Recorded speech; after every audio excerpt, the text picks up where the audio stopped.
Bankai. What? Il est stylé ou pas? Est-ce que le Bankai est stylé ou pas? Franchement, aujourd'hui, je suis content de tourner cette vidéo. Je sais pas pourquoi. Hey, what's up? Ça devrait glow pour la vidéo. J'espère que vous allez bien, les petits potes. Aujourd'hui, énorme vidéo. J'étais en train de me demander quelle vidéo j'allais vous tourner. Parce qu'il y en a plusieurs que je vais vous tourner qui sont folles, vous inquiétez pas. Et je me suis dit, attends, Adam. Ce sujet-là, t'en as jamais parlé sur ta chaîne. C'est un truc que tu kiffes vraiment. Et pour le coup, l'histoire, elle est vraiment folle. Parce qu'aujourd'hui, je vais vous parler d'un mec qui est mort en direct à la télé devant des milliers de personnes sans que personne s'en rende compte. Est-ce que vous êtes prêts? Alors on est parti pour une nouvelle vidéo.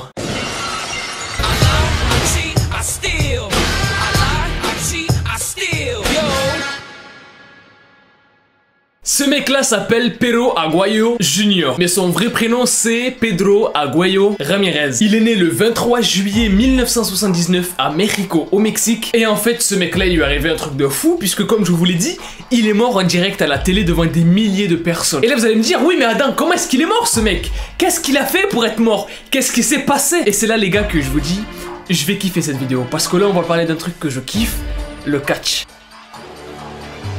Ce mec-là est un catcheur et du coup, comme ses prédécesseurs, du coup, comme son père ou son arrière-grand-père, il pratique du catch au Mexique. Donc pour ceux qui connaissent pas ce que c'est le catch, oui, madame, c'est faux, c'est pas vrai, il se frappe pas pour de vrai. Le mec est mort à cause de ça. Donc je pense que je n'ai pas besoin de préciser si c'est vrai ou pas vrai. Rapidement, pour vous expliquer ce que c'est, le catch, c'est de la lutte sportive divertissante. Tu vois, c'est un mélange d'un petit peu de plusieurs pratiques en fait. Il se fera pas pour de vrai, de toute façon c'est faux, c'est du faux sang. Calme-toi Daniel, on se calme, ok? Parce que franchement, les katanas là-bas, ils peuvent servir. Dans la pratique du catch, ce qui peut être scénarisé, c'est tous les scénarios et les scripts autour, c'est-à-dire tout ce qui va être personnage, des catcheurs, etc. Ou ce qu'on peut appeler aussi des storylines. En gros, les storylines, bah c'est des histoires, par exemple des rivalités qu'il va y avoir entre deux personnes, etc.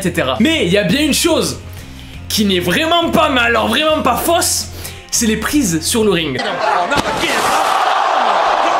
En fait, comme les catcheurs, c'est des personnes qui sont vraiment professionnelles dans le domaine, ils savent comment se faire le moins mal possible, tu vois. Mais je peux te dire que faire un saut de 15 mètres et tomber sur le dos, si t'es pas pro, ça fait mal.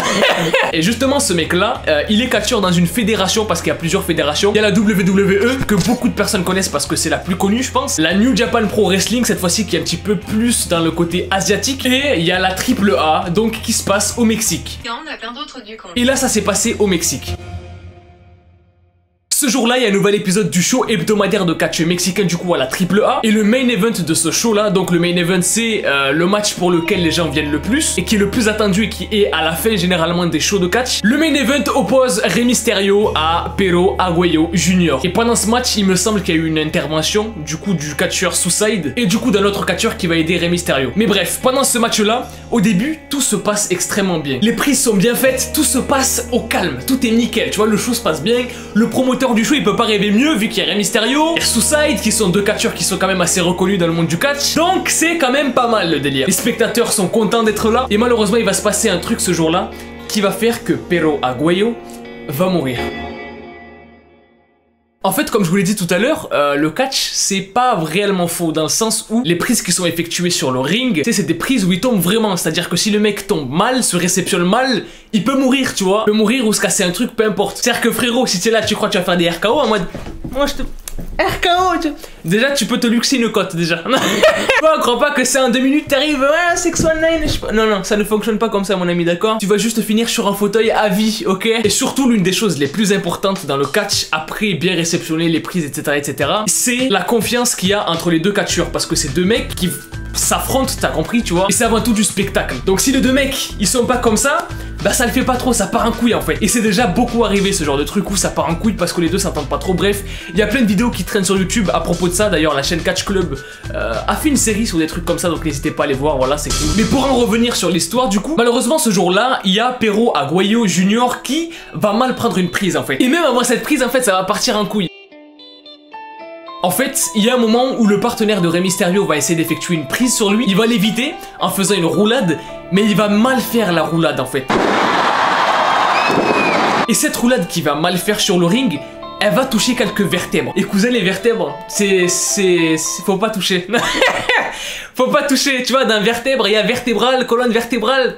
c'est pas un bon truc si c'est touché, tu vois. Donc il va faire cette roulade et déjà à partir de là, il va mal la faire sa roulade, ce qui va faire que ça va toucher quelques vertèbres. Et déjà à partir de là, ça commence à sentir le roussi. Juste après sa roulade qui est mal effectuée, Pero Aguayo doit recevoir une prise de Rey Mysterio, c'est-à-dire que Rey Mysterio saute sur ses épaules en fait. Alors que juste avant, il s'est déjà un petit peu bousillé les vertèbres sans le savoir. Il faut savoir que pendant un match, même si tu te pètes un doigt, t'as pas mal parce qu'il y a de l'adrénaline, t'es dans le truc, et surtout tu dois terminer le show. Parce que t'es là avant tout pour vendre un spectacle, des gens ont payé leur place, donc tu dois donner ce qu'ils ont payé en fait. Du coup, malgré le fait qu'il se soit un petit peu bousillé les vertèbres avant, il prend la prise, et juste après, il est projeté à l'extérieur. Sauf que même cette fois-ci, il se projette mal à l'extérieur. C'est-à-dire qu'en fait, au lieu de prendre ses précautions et de poser ses mains aux bons endroits sur le ring pour pas se faire mal en retombant, il le fait pas et il se fracasse encore plus les vertèbres en fait. Parce que pour ceux qui le savent peut-être pas, genre les arêtes du ring, tout autour c'est de la ferraille, c'est-à-dire que si tu tombes, ça fait mal. Et malheureusement, les mauvaises chutes pour ces vertèbres s'enchaînent en fait pour Aguayo Junior. C'est-à-dire que si on additionne la mauvaise roulade, plus le fait qu'il ait porté Rey Mysterio sur lui, le poids du coup qui a fait que ça s'est écrasé un peu plus, et qui se réceptionne mal juste après, c'est pas bon du tout. Mais c'est pas terminé les gars, parce que là, il va se passer un truc qui est pas bon du tout. En fait, Pero Aguayo Junior, après avoir mal effectué sa sortie du ring, il va remonter directement et très rapidement. Ce qui est très mauvais en fait pour les coups qu'il a reçus aux vertèbres. Sauf qu'à ce moment-là, personnellement, je pense qu'il s'en est pas rendu compte parce que comme je vous l'ai dit, avec l'adrénaline, même si tu te pètes un doigt, tu ne sens pas le truc. Au moment où il remonte sur le ring, on sent qu'il y a un petit ralentissement, tu vois, genre il remonte rapidement, mais quand il tourne sur le ring pour rentrer, pour se remettre en place, pour continuer la chorégraphie, on va dire, il est pas bien. Il est pas bien du tout et ça se voit. Et là, malheureusement, il va recevoir un dernier coup, enfin une dernière prise qui va faire que ses vertèbres vont lâcher en fait et que ça, c'est fini. En fait, Rey Mysterio, il va faire ce qu'on appelle un dropkick dans le catch. En gros, dropkick, c'est une prise où t'envoies les deux pieds. Voilà, t'es là, Yeah! Tu vois ce que je te dis ou pas? Donc il fait son dropkick, comme je vous l'ai dit, pour continuer la chorégraphie entre parenthèses, et faire ce qu'on appelle un finisher, donc le 619. En gros, c'est la technique pour finir le mec, tu vois. Sauf que là, au moment où il fait le dropkick, c'est le coup de trop en fait pour ses vertèbres. Et en fait, c'est là où ça commence à devenir glauque. Je me suis senti pas bien en fait en regardant la vidéo, tu vois. C'est que Rey Mysterio fait le dropkick, il tombe pour la prise, tu vois, genre ça, normalement c'est pas censé faire mal. Et même sur ça, il faut bien se réceptionner. Sauf qu'en fait, quand il tombe sur les cordes, il est mort. Il est mort en fait. Et là, dans la salle, personne ne sait qu'il est mort. Donc ils vont continuer la chorégraphie. Et le deuxième va tomber pour que ça fasse un double 619 et que du coup ça soit énorme. Sauf qu'au moment où Rey Mysterio va vers Pero Aguayo Junior pour effectuer sa prise, avant de l'effectuer, il sent qu'il y a un truc qui va pas. Parce que sa tête, elle est pas relevée normalement comme il devrait la relever pour la prise, tu vois. Genre c'est un truc que lui, il a détecté à force de faire sa prise parce qu'il a pris l'habitude. Là, il pend vraiment sur les cordes en fait, il pend, genre il est pas réveillé, il a pas l'air réveillé. Et pour vous dire à quel point ces mecs là c'est des professionnels et ils ont l'habitude, Suicide, au moment où les deux pendent, il sent direct qu'il y a un truc qui va pas et il le tapote en mode est-ce que ça va mec, t'es là ou pas? Tu vois, et il sent direct qu'il y a un truc qui va pas du tout en fait. Il fait sa prise, il fait exprès de la louper du coup pour le spectacle alors que c'était pas prévu du tout. Donc à ce moment-là, il sauve le show. Sur le ring, ils comprennent pas trop ce qui se passe. Le promoteur du show ne comprend pas ce qui se passe non plus. Et les spectateurs ne comprennent pas ce qui se passe. Sauf que le mec, il est mort en fait. Il est mort. Et à ce moment-là, ils le savent pas. Et il y a carrément un moment donné où, et ça c'est peut-être un truc qui est assez négatif dans cette histoire, tu vois. C'est que l'arbitre va le soulever des cordes. Et sa tête va, genre, il va s'exposer la tête contre le sol, ce qui va empirer. Tu sais, ça se trouve, il était vivant, il était peut-être sauvable. Mais ça se trouve, c'est peut-être ça qui l'a tué en fait. C'est que l'arbitre était là en mode, ouais, mec, réveille-toi. Qu'est-ce que tu. Il veut pas se réveiller pour cette putain de merde, alors que c'est peut-être pas la meilleure chose à faire, tu vois. Genre. Quoi qu'en fait, on sait pas, ça se trouve, le mec, il se disait, peut-être qu'il est vivant et qu'il fait le con sur le ring, tu vois. C'est ça qui est compliqué aussi. Mais à ce moment-là, Pero Aguayo Junior est mort sur le ring et ça part vraiment en couille en fait. Ça en vient tellement loin qu'en fait t'as Rey Mysterio, il comprend plus. Et en fait, il y a un moment où si justement il comprend qu'il est mort en fait. Et ce qui a dû se passer dans sa tête, c'est je l'ai tué. Je l'ai tué, c'est moi qui l'ai tué, qu'est-ce que j'ai fait, qu'est-ce que truc. Sauf que c'est pas de sa faute du tout, c'est pas de sa faute vu que lui, ben, il a continué le show parce que c'est son métier, c'est la profession. Et ils ont dû continuer le show malgré ce qui s'est passé. Il s'en est voulu de fou en plus juste après, il s'en est voulu de fou. Et t'as le catcheur qui est à côté de lui, donc son teammate, son collègue pour le match, qui était là en mode non mais t'inquiète pas, t'inquiète, c'est pas à cause de toi, t'inquiète, calme-toi. Avec l'adrénaline, le show autour, tout ce qui est à gérer, genre... C'est un truc de fou. Et ce mec-là est mort pendant le match devant des milliers de personnes. Il y a même des moments où on voit un petit peu sa tête et on voit, et c'est assez glauque, je sais pas si je le mettrai en vidéo ou pas, mais on voit du sang qui sort de ses yeux, donc ça veut dire qu'il y a un truc qui a été touché à l'intérieur, qui devait pas être touché. Enfin bref, vraiment glauque, on voit même qu'il y a des... Il y a des scènes où on voit que le corps il est tout bleu à cause d'un manque d'oxygène, que ça part vraiment en couille. Et du coup, juste après ça, on a eu les raisons pour lesquelles il est mort.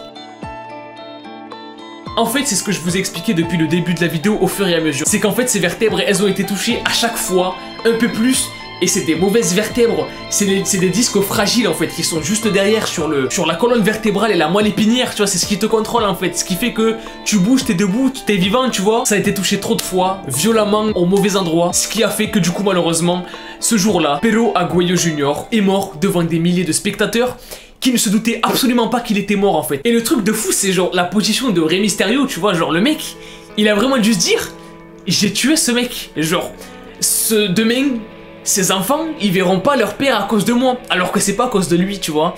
C'est juste que les prises ont mal été faites et que Perro Aguayo Jr., il a pas pris ses précautions et il s'y est mal pris un peu, tu vois. Mais voilà, je voulais vous raconter cette histoire parce que ça part de catch. Moi j'adore le catch, je suis un énorme fan de catch. Franchement, posez-moi toutes les questions que vous voulez, je saurai y répondre. Mais voilà, cette vidéo je voulais vous la faire depuis grave longtemps parce que c'est comme je vous l'ai dit, le catch je kiffe ça. Et ne faites pas ça chez vous, voilà. Vraiment ce qu'on vous disait à l'époque WWE, ne faites pas ça chez vous. C'est vrai parce que c'est des pros, tu vois. C'est des mecs qui font ça et parce qu'ils savent ce qu'ils font. C'est limite ce qu'on pourrait appeler des acteurs cascadeurs sportifs. Parce que ce qu'ils font c'est vraiment du haut risque, c'est vraiment un truc de fou. C'est des mecs qui s'entraînent tous les jours et il y a des vrais risques derrière tout ça. Ok, donc à l'époque, quand John Cena il vous disait ne faites pas ça chez vous, c'est pas pour te faire chier, ok.